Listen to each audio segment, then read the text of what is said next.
네, 오늘은 우리 감리교회 창시자 존 웨슬리 목사님 설교하신 표준 설교 시간입니다. 웨슬리 목사님은 참 굉장히 성경을 깊이 연구하시고 당시의 영국 사회를 복음으로 변화시킨 그 운동을 하신 분이잖아요.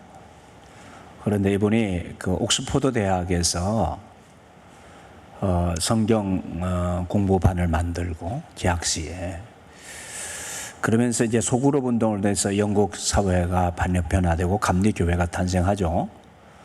옥스퍼드 대학이 보통 대학이 아닙니다. 제가 알기로는 1096년에 처음으로 대학의 문을 열었어요. 1096년. 1096년이라니까요. 학교가 1096년. 웨슬레가 어느 때 사람이야? 1700 중반 사람, 1700년대 중반. 웨슬리가 옥스퍼드 다닐 때만 해도 700년 전에 생긴 학교예요. 예? 웨슬리가 학교 다닐 때 700년 전에 생겼다니까. 참 감이 안 지금으로부터 그러니까 지금으로부터 옥스퍼드 대학이 몇 년 전에 생긴 약 900 빨리 계산해 보세요. 1096년이 맞나? 그렇지. 1096년이 한 970년 정도 됐나요? 그렇죠. 970년도 나라 지금 학교 생긴 지가 그 정도 된 거예요. 그러니까 그렇게 오래된 학교에서 아주 공부를 열심히 하고 그 학교에 다니는 그 우수한 두뇌들에게 성경을 가르쳤다니까요. 예? 성경이 얼마나 중요하면 그 똑똑한 학생들을 모아놓고 성경을 가르쳤다고요. 그냥 성경 우습게 보는 사람들이 있는데 성경 열심히 공부하셔야 합니다. 아멘이시죠? 성경이 생명을 살리는 거예요. 생명이서. 네, 웨슬리가 설교를 한 것이 그냥 한 게 아니에요. 깊은 연구 속에서 이 주님의 말씀의 뜻을 깊이 알려서 그 당시에 설교한 거예요. 그러니까 우리가 그 설교를 지금 듣는다는 것은 굉장히 큰 하나님의 은총이요 선물입니다. 아멘도 할 줄 모르시네. 아멘. 예? 자, 오늘 주님의 산상수훈의 말씀을 웨슬리가 설교한 것이 9번째 산상수훈, 주님의 산상수훈이 9번째가 아니라 웨슬리 설교의 맞아. 산상수훈이 9번째 맞아요. 산상수훈의 9번째. 자, 여러분 오늘 우리 그리스도인들도 그 옛날 아수르 왕이 이스라엘을 정복한 후에 사마리아 도시 지역에 이주시켜 살게 한 이방인과 같은 행동을 하고 있다고 웨슬리는 말합니다. 그때 그들은 두려움으로 주님께 외형적인 예배를 드렸고 은이나 금이나 만든 형상도 섬겼습니다. 그때 당시에 이를 열왕기하서 17장 33절에 이렇게 기록하고 있습니다. 이와 같이 그들이 여호와도 경외하고 또한 어디서부터 옮겨왔든지 그 민족의 풍속대로 자기의 신들도 섬겼더라. 하나님도 섬기고 하나님 이름도 부르고 다른 민족이 섬겼던 신을 데리고 와서 그 신도 섬겼더라고 역사적으로 기록하고 있어. 여러분 오늘도 우리도요 주님과 함께 돈 좋아하고 돈 섬기고 즐거움과 이 세상의 신들을 함께 섬기고 있어요. 웨슬리 당시의 그리스도인들의 모습이었다는 것이죠. 지난 7월 6일부터 이번 주 토요일까지 거의 2달 동안 우리는 매일 큐티지 이 매일 성경을 통해서 예레미야서의 말씀을 묵상하고 있습니다. 예레미야서의 주제도 바로 이 혼합주의 우상숭배에서 떠나 하나님께로 바로 돌아서라는 말씀이죠. 그러니까 열왕기 시대의 이스라엘이나 그 한참 후의 이스라엘이나 웨슬리 당시의 영국 교회의 그리스도인들이나 지금의 우리 한국 교회 그리스도인들인 우리 자신이나 세계 모든 그리스도인들에게도 이 혼합주의의 신앙이 얼마나 뿌리 깊게 자리 잡고 있는 현상인지를 말해주고 있다는 거예요. 그만큼 이 세상의 힘이 강력하고 만몬의 힘은 강하고 막강하다는 것입니다. 정신 똑바로 차리지 않으면 우리는 이 만몬의 신을 섬긴다는 거예요. 하나님 이름도 부르면서 만몬의 신을 같이 섬기고 있는 우리 자신. 이거 얼마나 끔찍한 일인지 알아야 되는데 뭐 다 세상이 그러니까 우리도 뭐 그거 뭐 괜찮지 않냐? 뭐 이런 식으로 우리가 살아가고 있다는 것이죠. 그래서 존 웨슬리도 이 점을 지적하면서 당시의 그리스도인들, 성공회의 영국 국교였던 성공회 교인들과 감리 교도들에게 오늘날 우리도 주님과 함께 돈, 즐거움, 이 세상의 신들을 함께 섬기고 있습니다고 단정지어서 말했습니다. 그리스도인들이 오늘 우리도 하나님 이름 부르면서 하나님도 섬기고 세상도 섬기고 돈도 섬기고 있다고. 네. 만몬은 재물을 주관하는 이교도의 신 중에 하나입니다. 그 이름이에요. 돈이나 돈을 가지고 살 수 있는 모든 것, 즉 안락함이나 명예나 감각적인 쾌락 등을 가리킵니다. 하나님을 섬긴다는 것과 만몬을 섬긴다는 것의 의미는 무엇입니까? 먼저 하나님을 섬긴다는 것은 하나님만을 믿는 것입니다. 그리스도 예수 안에서 세상을 자신과 화해시키시는 분, 사랑이시며 용서하시는 분으로서의 하나님을 믿는 거예요. 즉 우리의 힘, 나의 도움, 나의 보호자, 나의 방패, 우리를 모든 원수 위에 높이 올리시는 분, 우리의 행복, 영혼의 중심, 영혼의 안식처, 소원을 주시고 그것을 만족해 하시는 분, 우리의 목적, 그런 분으로서 하나님을 신뢰하는 것이 그게 하나님 믿는 거예요. 만물 안에서 하나님께만 우리의 눈을 맞추는 것이에요. 만물을 오직 그분만을 즐기는 매체로 사용하는 것이 하나님 믿는 거예요. 우리가 어디에서 무엇을 하든 우리가 볼 수 없으나 우리를 바라보시는 것을 기뻐하시는 그분을, 그 하나님을 바라보는 것이 하나님을 믿는 거예요. 만물을 그리스도 예수 안에 계신 하나님께로 돌리는 것이 하나님을 믿는 것이에요. 그렇게 믿고 있습니까? 그렇습니까? 우리의 믿음이 그렇습니까? 하나님을 믿는 우리의 믿음이 그렇습니까? 둘째, 하나님을 섬긴다는 것은 그분을 사랑하는 것입니다. 성경이 기술한 방식대로, 즉 하나님 자신이 우리에게 요구하셨으며 우리 안에서 일하셔서 우리에게 이용 가능하도록 된 방식대로 말입니다. 즉 마음과 영과 혼과 힘을 다해 하나님을 사랑하는 거예요. 내 존재를 다해서 하나님 사랑해요. 그분 자신을 원하고 그분을 기뻐하고 그분을 즐거워하며 우리의 하나님과 우리의 전부로서 그분 안에서 안식하고 항상 우리를 행복하게 해 주시는 그분께 완전히 사로잡히는 것이에요. 그게 하나님 사랑하는 거예요. 하나님을 섬기는 거예요. 그분께 완전히 사로잡히는 거예요. 셋째, 하나님을 섬긴다는 것은 그분을 닮아가고 본받는 것입니다. 옛 신학자들인 교부는 말했습니다. 하나님을 닮는 것이 하나님에 대한 최고의 예배다. 최고의 섬깁니다. 하나님을 섬기는 것에 가장 큰 것이 하나님을 닮는 것이라고 했어요. 여러분, 사단에게 속지 마세요. 오늘 우리들이 예수를 믿으면서도 흔히 그냥 주고받는 이야기가 사단이 말하는 것을 주고받아. 야, 예수 믿어도 별 수 없어. 예수 믿어 예수 닮는 게 뭐야. 야, 우리는 주님 닮아. 주님처럼 어떻게 살아. 우리는 인간이야. 우리는 우리대로 사는 거지 주님처럼 살 수 없어. 이 말을 그냥 곧장 내뱉으면서 생활을 한다니. 그거 사단의 속임수입니다. 아니요.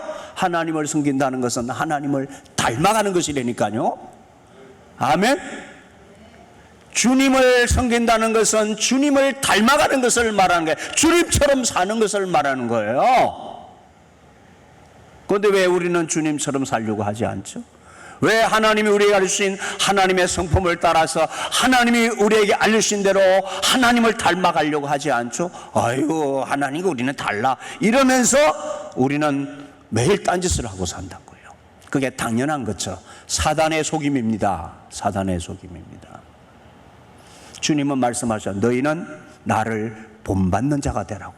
따라서 너희는 크게 너희는 나를 본받는 자가 되라. 네, 닮으라는 거예요. 닮아라는 것이 왜 주님을 닮아가는 것이 우리의 과제가 아니란 말입니까? 예수 믿는다는 것은, 하나님을 믿는다는 것은 하나님을 닮아가는 것이라고요. 그게 최고의 예배입니다. 그분을 닮거나 본받는 일은 영과 진리 안에서 시작됩니다. 그의 영이 하나님과 같이 사랑의 이미지로 변화됩니다. 이제 하나님의 영은 하나님처럼 자비롭고 사랑으로 충만하며 그 사랑은 모든 사람에게 흐르고 그의 모든 행위에 자비가 넘치게 됩니다. 하나님 믿는 사람은 하나님의 사랑의 이미지가 내 존재 안에 그려지고 우리의 삶은 하나님을 닮은 모습으로 나타난다는 거예요. 예? 물론 내가 노력해야 되는 분도 있지만 노력 이전에 하나님의 사랑이 우리 안에 거함으로 인하여 우리 안에 하나님의 사랑의 형상이 맺어지므로 우리는 그렇게 하나님 믿으면 그렇게 살아가게 되어지는 존재의 변화가 일어나는데 그 존재의 변화는 하나님을 닮은 사랑으로 살아가는 삶인 거예요. 모습 보면 안 되니까 살아가는 모습 보면 그 사람의 행동이나 말하는 것이나 그 사람이 맺는 열매를 보면 그 사람 하나님 믿는지 안 믿는지를 그냥 드러내게 된다니까요. 예? 그 안에 하나님의 사랑의 이미지가 있는지 없는지 그 안에서 나온다니까. 안에서 없는데 가장하는 것은 오래 안 가요. 그런데 있는 것은 속일 수가 없어요. 있는 것은 그냥 무의식에 들어있으니까 의식적으로 내가 노력하지 않아도 그 사랑이 나온단 말이에요. 아멘 있습니까? 나오는 거예요. 넷째, 하나님을 섬긴다는 것은 그분께 순종하는 것입니다. 영뿐만 아니라 몸으로 그분께 영광을 돌리고 외적 명령들을 지킵니다. 그분이 명하신 것은 행하고 금하신 것은 행하지 않습니다. 성한 눈과 순전한 마음으로 삶의 일상적인 행위를 수행하며 그런 식으로 자신의 삶 전부를 거룩하고 불타는 사랑 안에서 예수 그리스도를 통해 하나님께 희생제물로 봉헌합니다. 그러니까 하나님을 섬긴다는 것은 순종하는 것인데 그 순종의 열매는 내 생명 다해서 내 존재 다해서 내 자신을 하나님께 드린다는 거예요. 그게 하나님을 섬기는 거예요. 맞습니까?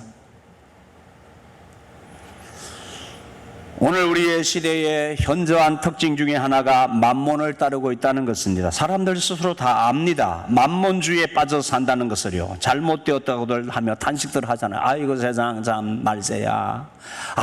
세상 만몬주의에 빠졌어. 물질주의에 빠졌어. 이거 다 안 되니까요. 아는데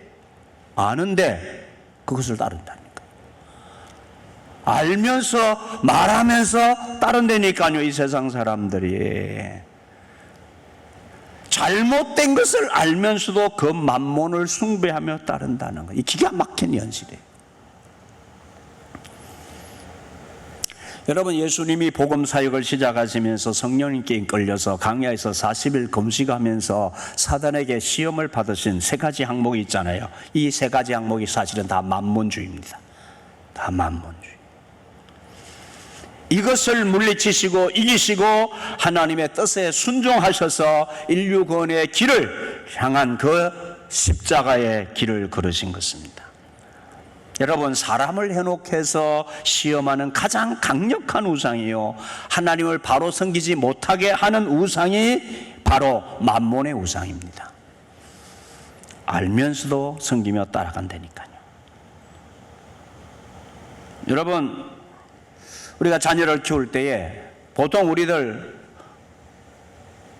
일반적으로 자녀들 공부시키고 학원 보내고 그래서 좋은 대학 보내서 뭐 하려고 하죠? 일반적인 이야기입니다. 일반적인 이야기입니다. 일반적으로 뭐 하려고 하는 거예요? 알잖아요. 우리 알잖아. 모르는 게 아니라니까. 알아요. 왜? 세상 성공 출세시키려고. 그래서 학원 가는 날 주일로 예배도 안 보내. 학원 가서 공부하는 게 더 우선 가치야. 그러면서 설설설 이런 얘기합니다. 아이고 뭐 예배는 평생 드릴 것인데 공부는 지금 안 하면 못해. 이따 소리를 하면서 이제 설설설 이제 하면서 애들 학원 보내고 예배 안 드려도 주일 안 지켜도 되고 이러면서 애들을 뭐 하려고? 세상 성공 출세시키려고. 만몬 숭배하는 거예요. 만몬 숭배. 예?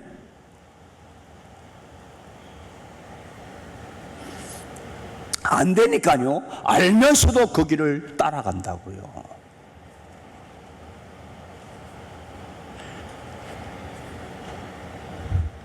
결국은 인간을 병들게 하고 망가지게 하는 사탄이 세운 우상이며 지금은 바로 인간의 마음자리와 세상의 찬란하고 화려한 빛들 속에 보이는 웅장한 건물들과 각양 좋은 문명의 이들 속에 구체적으로 눈에 보이는 우상입니다. 가장 보기에 좋은 모양으로 사람들을 현혹하고 있습니다. 그러면 만몬을 섬긴다는 것은 무슨 뜻입니까?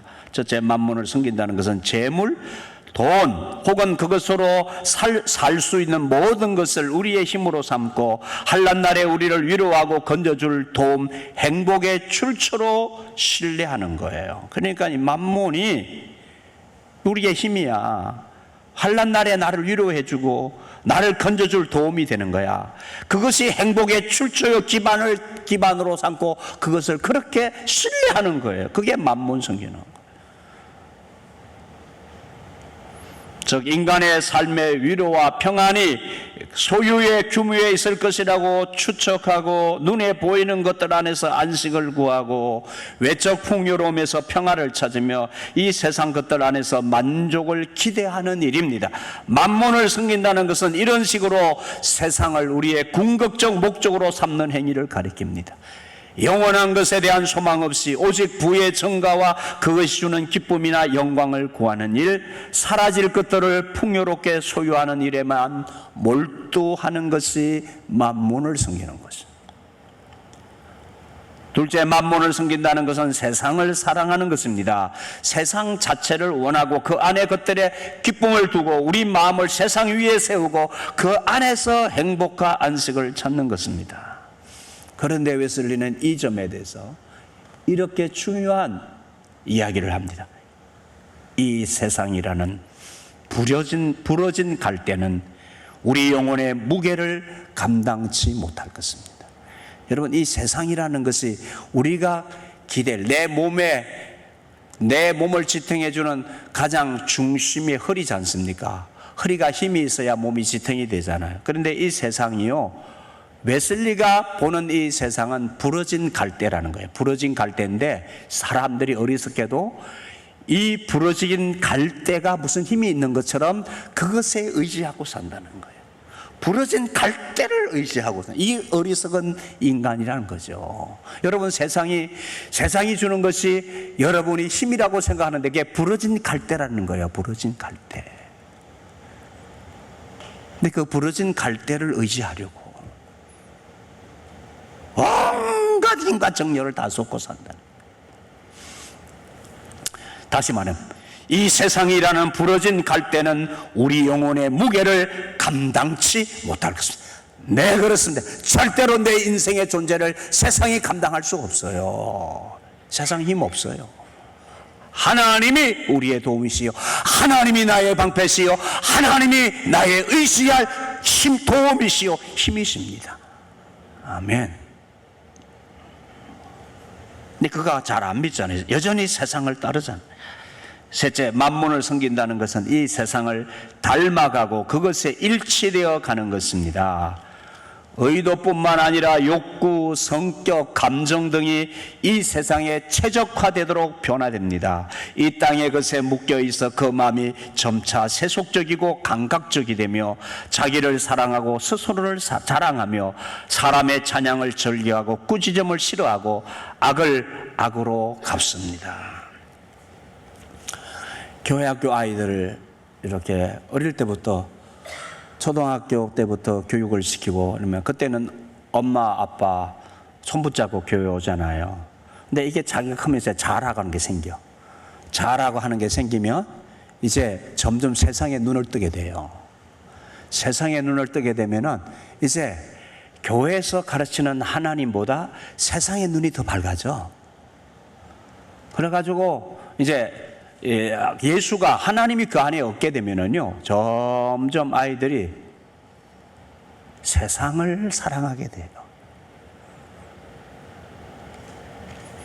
그래서 조금 이제 부모의 통제 안에서 벗어나게 될 때쯤이면 자기 스스로 선택할 수 있는 상황이 되어지면 하나님을 떠나요.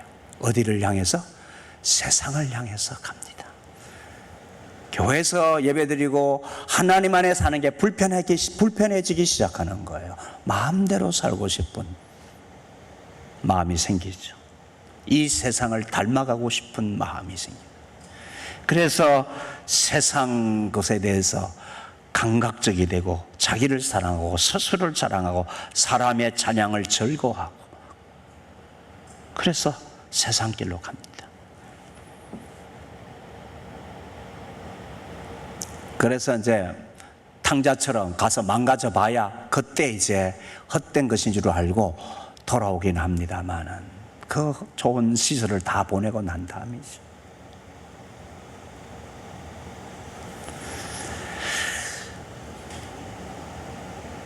넷째, 만문을 섬긴다는 것은 이 세상의 가르침과 습관을 따라 삶으로써 이 세상에 복종하는 것을 의미합니다.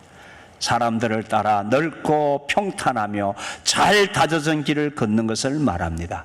세상 풍조를 따르는 것입니다. 이렇게 하나님과 만몬을 섬기는 일이 서로 배치되는데 어떻게 이 둘을 함께 섬길 수가 있습니까? 그래서 하나님을 경배하고 그분만을 섬기십시오. 하나님과 세상 사이에 양다리를 걸치는 경우에 이 둘 모두에게 실망하게 될 것입니다. 어느 쪽에서도 안식을 얻을 수 없을 것입니다. 신앙생활 때문에 세상을 즐기지 못하고 세상의 다리를 걸치고 있기 때문에 하나님을 기뻐할 수도 없습니다. 우물거리다가 둘 다 잃게 됩니다. 하나님 안에서도 세상 안에서도 평안을 찾지 못합니다. 이것도 양다리 걸치고 있으면요 불편해지는 거예요. 그래서 그 아이들이 그 양다리 걸친 불편함 때문에 결국은 고민하다가 하나님 버리고 세상으로 간다니까요.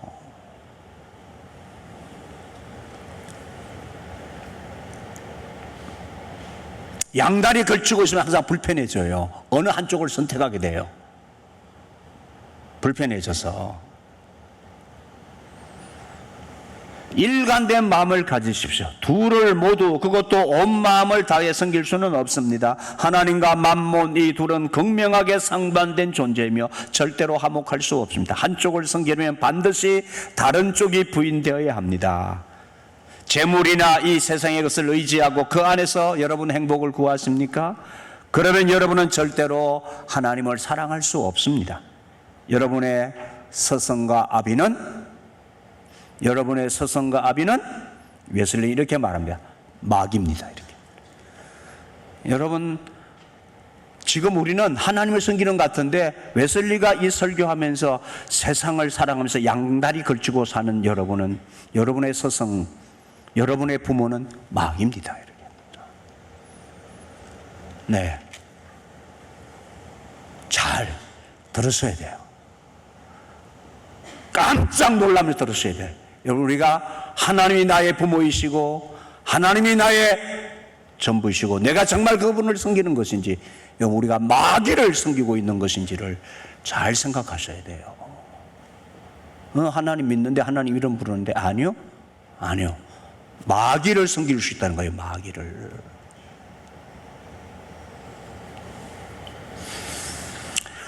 그러므로 주 하나님께 경배하고 그분만 섬기십시오. 그분만. 예수님 그 마귀에게 시험 받으실 때 주님이 어떻게 물리치셨습니까? 예수께서 말씀하시되 사탄아 물러가라 기록되어서되 주 너의 하나님께 경배하고 다만 그를 섬기라 하였느니라. 이렇게 물리치는 거예요. 예? 그 만몬의 시험을 주님이 당하셨는데 주님이 단호하게 사단이 역사하는 거잖아요. 오늘 이 세상 사람들, 우리 그리스도인들에게 여전히 사단이 그렇게 시험한다니까요. 하나님과 세상을 겸하여 섬기라고.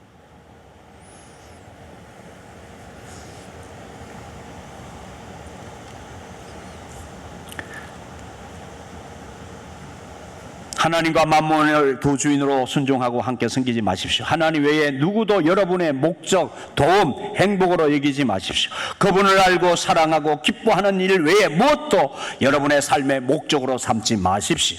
이것이 이 땅에서 여러분이 해야 할 일의 전부, 유일한 생각, 모든 일을 통해 추구해야 할 한 가지 목적이므로 주님께서 말씀하십니다. 무엇을 먹을까, 무엇을 마실까, 몸을 위하여 무엇을 입을까 염려하지 말라.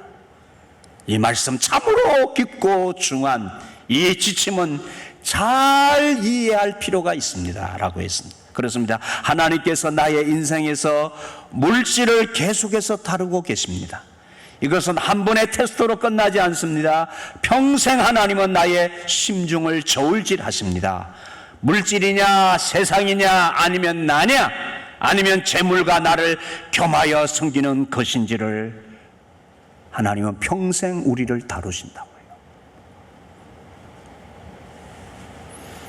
이게 정리가 안 된 분은요, 평생 하나님 믿는데 평생 하나님과 세상과 물질을 겸하여 섬기는 것이 될 수 있어요. 이게 분명해지지 않은 사람은요, 이게 통과되지 않은 사람은요, 항상 두 주인을 섬기고 있어요.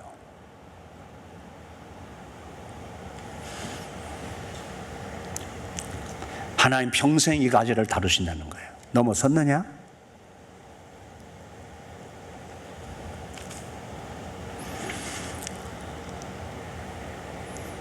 지독합니다 이거. 이 만몬주의, 이 혼합주의, 이거 지독한 거예요. 굉장히 그리스도인들조차 다 빠져 살기 쉬운 아주 지독한 병입니다. 사단이 우리를 너무 잘 알아서 이거 딱 미끼 던지면 이거 쉽게 포기 못한다는 걸 사단이 너무 잘 알고 있어요. 네.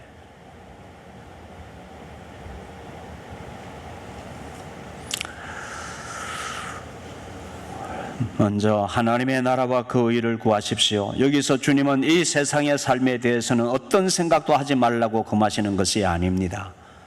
그분은 부지런히 일하여 게으르지 말라고 요구하십니다. 게으름은 그분의 가르침의 참모습과 정신에 입에 됩니다. 자신과 가족에게 필요한 음식을 공급하는 것은 하나님이 사람에게 주신 뜻입니다. 주의를 기울이고 심사숙고하는 것은 바람직한 일입니다. 머릿속에 일어나는 염려를 주님께서 정지하시는 것은 아닙니다. 우리가 그냥 염려가 생기는 걸 어떻게 해요? 염려가 생기고 걱정이 생기는 걸 어떻게 해요? 그것 자체가 정죄받을 일은 아니라는 거예요. 생기는 걸 어떻게 해?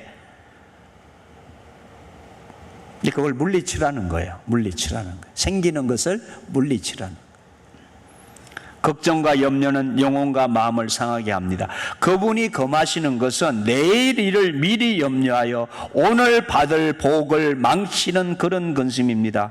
훗날에 모자라게 될 것들을 생각하느라 지금 있는 넉넉한 것을 제대로 누리지 못하게 하는 염려입니다. 이런 근심과 염려는 모든 만물의 자비로운 통치자시요 지혜로운 공급자이신 분에 대한 매우 큰 모독입니다. 이게 웨슬리가, 여러분 우리가 하나님을 믿는다면서도 하나님 나를 잘 알지 못하시고 하나님 능력이 부족하셔서 나의 어려움과 사정을 내몰라하시며 나를 못 도우실 거야, 이렇게 생각하는 것은, 그러면서 막 걱정하고 염려하는 것은 하나님을 모독하는 것이라고 했어요. 여러분 우리가 부모인데, 능력이 많은 부모도 자식이 있는데 자식이 날 부모를 의심해. 저분이 나를 사랑하시나? 저분이 나의 모든 필요를 공급해 주시고 나를 먹이고 입히고 키우신 분 맞아? 저분이 나와 함께 하시는 나의 사랑, 나의 부모 맞아? 이렇게 늘 의심하고 생활한다면 그 부모 모독하는 거죠. 예? 모독하는 거예요. 우리가 하나님 믿는다면서도 하나님을 모독하는 일을 너무 많이 하고 산다는 거예요. 이런 근심과 염려는 위대한 심판자이신 그분께서 정의를 행치 않으시고 지혜가 부족하여 우리의 필요를 모르고 계시고 선한 분이 아니어서 우리에게 필요한 것을 공급해 주시지 않을 것이라고 생각할 때 드는 것입니다. 그 염려가 말이죠. 그러니 그런 생각으로 근심하고 염려하지 마십시오. 이 하나님 모독하는 일을 중단하시라는 거예요. 여러분의 목숨을 위해서 무엇을 먹을까, 무엇을 마실까, 몸을 위해서 무엇을 입을까 하는 불안한 생각을 하지 마십시오. 여러분은 하나님의 피조물 중 가장 뛰어난 존재가 아닙니까? 염려한다고 누가 자기의 길을 한 자라도 더 잘하게 할 수 있습니까? 걱정과 염려가 무슨 유익이 있습니까? 쓸모없고 헛된 일입니다. 만일 우리가 이 땅에 재물을 쌓아놓지 않는다면, 온 힘을 다해 하나님을 섬긴다면, 눈이 오로지 그분께만 고정되어 있다면 무엇을 먹을까 마실까 염려하지 마십시오.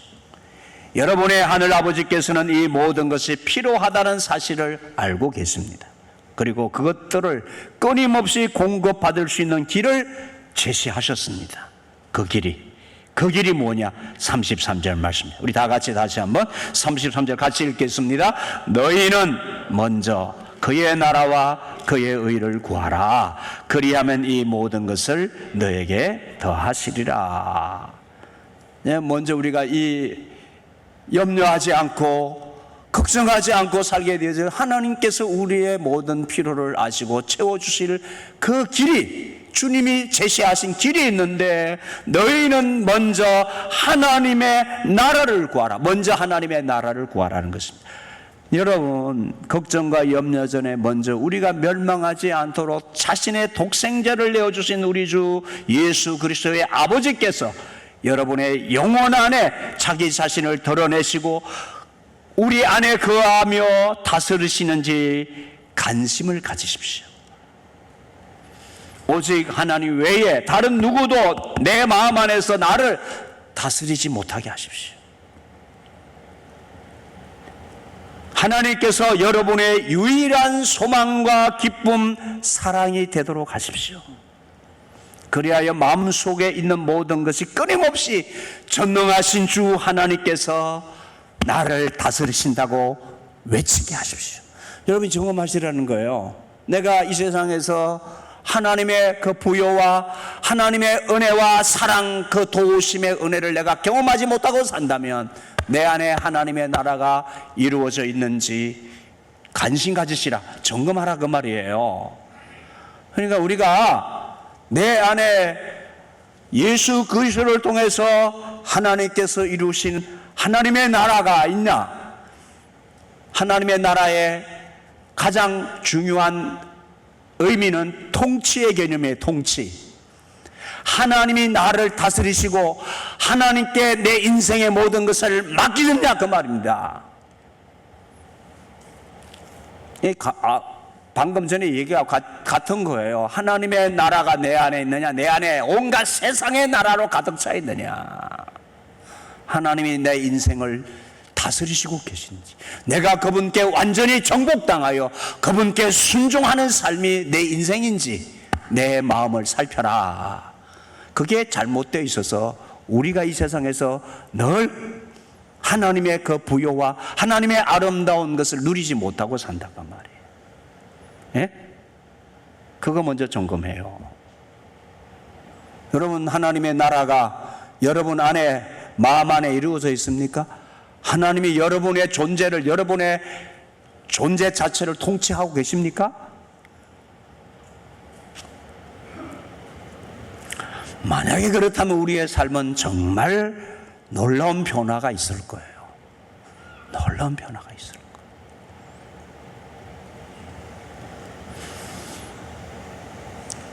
나라와 그 의를 구하라. 하나님의 나라와 그 의를 구하라. 두 번째 의의 문제인데, 의는 하나님이 우리 마음에서 다스릴 때 맺히는 열매, 즉 하나님과 인류에 대한 사랑입니다. 일반적 하나님의 의에 대한 말합니다. 웨슬리는 이 의에 대해서 오늘 본문에 하나님의 의에 대해서 크게 두 가지로 설명하는데, 먼저 우리 마음에서 다스릴 때 맺히는 열매, 즉 하나님과 인류에 대한 사랑입니다. 이 사랑은 예수 그리스도에 대한 믿음에서 흘러나오는 것으로서 겸손, 온유, 친절한 태도, 오래 참음, 인내, 세상에 대한 죽음.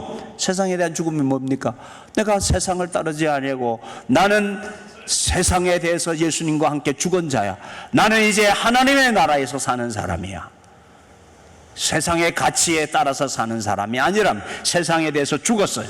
즉 하나님과 사람에 대한 모든 올바른 마음의 성향, 기질을 만들어내는 거예요. 사랑은 이런 것들을 통해서 그것이 무엇이든 사랑할 만하고 선하며 하나님께서 받으실 만하고 사람에게는 유익한 모든 거룩한 행위를 말합니다. 이 의, 하나님의 의는 이 모든 선하고 아름다운 거룩한 행위를 하나님의 의라고 말합니다. 그러니까 우리가 하나님의 의를 따라서 살면, 하나님의 의를 구하고 산다는 얘기는 바로 이 얘기예요. 예수 그리스도에 대한 믿음에서 흘러나는 내 마음에서 하나님이 나를 다스릴 때 맺혀지는 겸손, 온유, 친절한 태도, 오래 참음, 인내, 세상에 대한 죽음, 하나님과 사람에 대한 모든 올바른 마음의 성향을 만들어냅니다. 사랑은 이런 것을 통해서 그것이 무엇이든지 사랑할 만하고 선하며 하나님께서 받으실 만하고 사람에게는 유익한 모든 거룩한 행위, 그것이 하나님의 의예요. 그렇게 살 때 우리의 삶은 하나님이 책임지시는 삶입니다. 두 번째 의는 그의 의란 의이신 예수 그리스도를 통하여 보이신 하나님께서 우리에게 값없이 주시는 하나님의 의입니다. 하나님의 의는 하나님이 만들어내는 일입니다. 하나님 그분만이 우리 안에서 성령의 가마를 통해서 이런 당신의 의를 빚어내고 창조하십니다. 그리고 이 하나님의 의는 오직 아들 그리스도, 예수 그리스도만이 우리를 위해 사실 수 있습니다. 이 그리스도의 의, 하나님의 의, 사람이 만든 의가 있는데 다른 성경 본문에 근거해서 이 하나님의 의를 더 설명할 수 있습니다. 바울은 로마서에서 믿지 않는 유대인들에게 말합니다. 로마서 10장 3절. 로마서 10장 3절 우리 다 같이 읽겠습니다.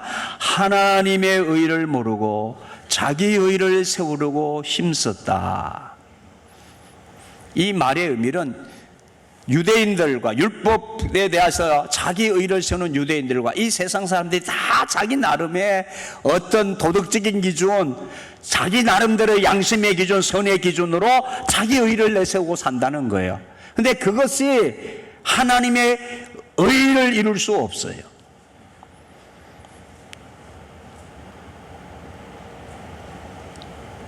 하나님의 의를 모르고 자기 의를 세우려고 힘썼다. 이 말의 의미는 이렇습니다. 그들은 모든 믿는 자에게 전가되어서 호력이 미쳐지는 그 예수 그리스도, 그를 통해서 그들의 죄를 씻고 하나님의 호의로 회복시킨 저 그리스도의 의에만 무지한 것이 아니라 하나님의 의에 대해서도 몰랐습니다. 그들은 그것이야말로 진정 하나님의 의라고 이름할 수 있는 바 저 마음의 거룩, 내적인 의, 그리스도를 통해 하나님 자신이 값없이 주시는 선물, 전능하신 성령에 의해 그분 자신이 직접 하신 일에 대해서 몰랐습니다. 다시 말하면 이 의는 구속사적인 의를 말하는 거예요. 예수 그리스도 안에서 하나님이 보여주신 의입니다. 예수 그리스도의 피를 통하여 그 생명의 값을 받으시고 하나님이 우리를 당신의 의로서 우리를 하나님의 자녀로 삼으신 그 하나님의 의, 그 의의 본질은 사랑이에요. 사랑. 사람에게서 나오는 사랑이 아니라 하나님이 본질적으로 가지고 계신 그 하나님의 속성인 사랑, 그 사랑에 의해서 하나님이 우리를 죄 가운데서 예수 그리스도의 생명을 대신 받으시고 우리를 그 사랑으로 받아주신 하나님의 의로 우리를 죄에서 구원하신 온전하신 의, 그 의, 그 하나님의 의를 알아야 돼. 그 사랑, 우리를 그 구원하시고자 하시는 하나님의 사랑의 의를 알아야 돼.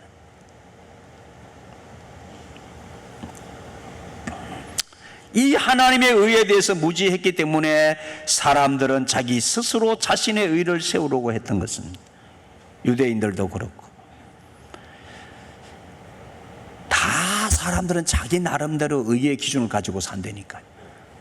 사람이 스스로 만든 이 의는 하나님의 성령에 의해 만들어진 것이 아니므로 그분이 소유하거나 받을 만한 것이 아닙니다. 그들은 이 의를 자신의 자연적인 힘으로 세웠습니다. 그런 의는 하나님께 악취였습니다. 그들의 마음은 완고하였고 그것으로서만 하나님의 의를 얻을 수 있는 믿음에 저항했습니다. 하나님 안 믿는 이유가, 사람들이 하나님 안 믿는 이유 중에 하나가 하나님께 저항하는데, 하나님의 의에 대해서 저항하는 그 이유는 자기 의를 내세우고 있다. 자기 의를 가지고 있기 때문에 그런 거예요. 나 이 정도면 괜찮아. 나는 괜찮은 사람인데 내가 왜? 나는 이 정도 괜찮다니까. 나는 지금 죽어도 천국 윗자리는 못 가도 가운데 자리는 못 가도 천국 사이드를 내가 갈 수 있지 않겠어? 나 정도면. 근데 이것은 하나님께 악취라는 거예요. 모든 사람이 죄를 범하였음에 단 한 사람도 하나님의 영광에 이르지 못하. 내 의를 내세우는 것은 악취야. 하나님께는 악취라는 거예요.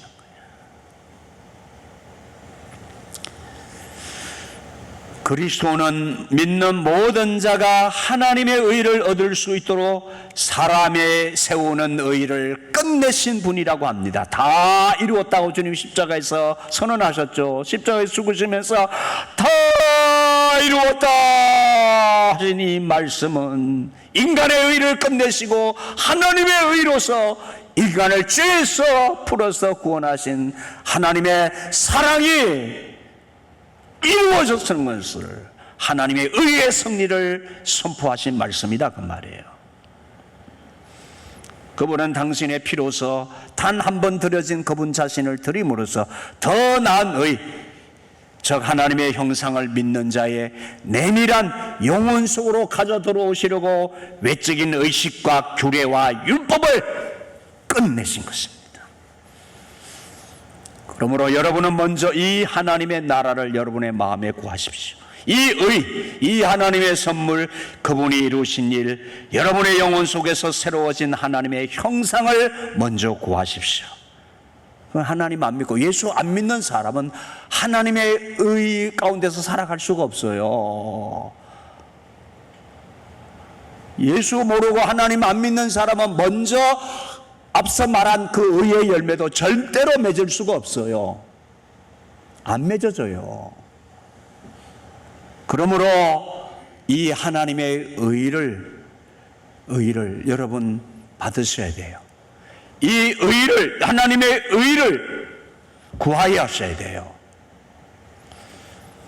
그리하면 이 모든 것을 여러분에게 더하실 것입니다. 이 모든 것이 뭐예요? 이 모든 것이란 우리 육신을 위해 필요한 모든 것, 즉 하나님의 나라를 우리 안에 세우기 위해 하나님 보시기에 나에게 필요할 것이라고 여겨지는 모든 것을 말합니다.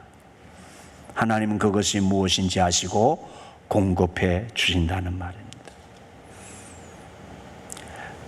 그러므로 여러분, 내가 하나님이 주시는 것으로 만족하지 못하고 내 생활에 하나님이 주신 것으로 인하여서 우리가 배부르지 못한다면, 여러분, 우리의 삶이 하나님의 나라와 의를 구하고 사는 삶인지를 점검하셔야 돼요.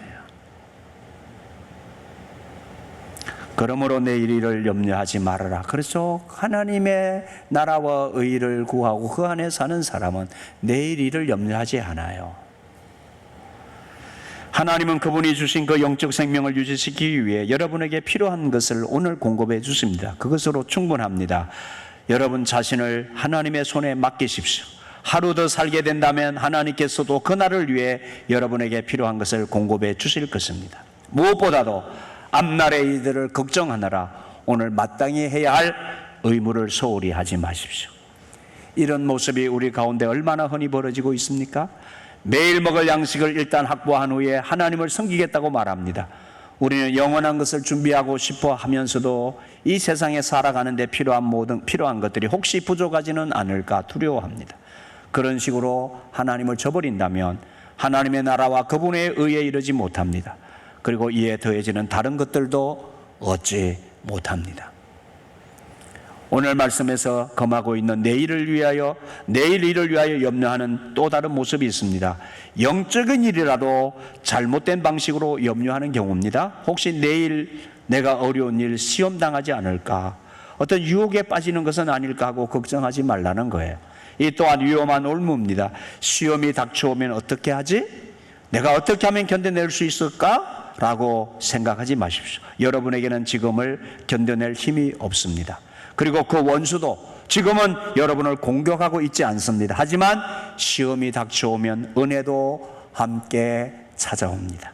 더 큰 시험의 때가 되면 여러분은 더 큰 힘을 갖게 될 것입니다. 이 부분에서 웨슬리는 아마도 제가 생각할 때 고린도전서 10장 13절에 바울의 체험적인 증거의 그 말씀을 생각했을 것으로 추측이 됩니다. 고린도서 10장 13절 다 같이 읽겠습니다. 사람이 감당할 시험 밖에는 너희가 당한 것이 없나니 오직 하나님은 미쁘사 너희가 감당하지 못할 시험당함을 허락하지 아니하시고 시험당할 즈음에 또한 피할 길을 내사 너희로 능히 감당하게 하시느니라. 아멘. 내일 일은 내일이 염려할 것이요, 이 말은 내일이 오거든 그때 가서 그것을 생각하라는 말입니다. 여러분은 그저 한 날을 충실히 살기만 하십시오. 지금 이 시간을 잘 보내도록 하십시오. 현재만이 여러분의 것이고 여러분의 전부입니다. 과거는 이제 존재하지 않습니다. 여러분에게 과거는 아무것도 아닙니다. 미래 또한 여러분에게 아무것도 아닙니다. 미래는 여러분의 것이 아니기 때문입니다. 어쩌면 그 미래는 없을 수도 있습니다. 오늘 하나님께서 여러분에게 무엇을 허락하시든 그분의 이름을 위하여 기쁜 마음으로 견디십시오. 그러나 내일 당할 어려움을 미리 바라보지는 마십시오. 그날의 괴로움은 그날로 족합니다. 부족함이나 고통이나 질병 같은 것들은 괴로운 것입니다. 하지만 하나님의 언어로 표현하자면 이 모든 것은 복입니다. 그러므로 그저 오늘 여러분에게 주신 것만큼만 취하십시오. 오늘 그분 뜻대로 행하고 그분의 뜻대로 견뎌내십시오. 그렇습니다. 내 어려움과 환난과 고통 속에도 주님은 나와 함께 하시며 새로운 그때를 준비하시며 나를 그 길로 인도하시고 계시기 때문입니다. 여러분, 웨슬리가 말하는 것입니다.